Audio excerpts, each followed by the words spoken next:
কাক ও কলসির গল্প। বড় একটা মাঠ, মাঠের ওপারে ঘন বন। এক ছিল কাক।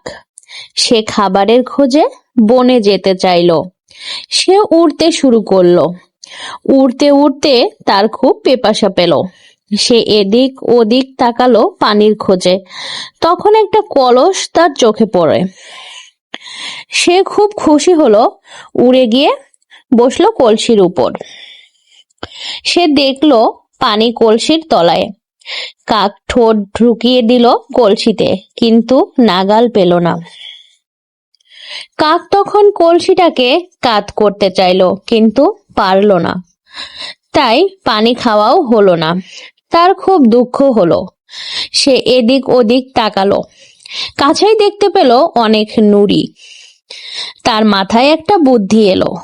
সে একটা করে নুড়ি আনতে লাগলো, ফেলতে লাগলো কলসির ভেতরে।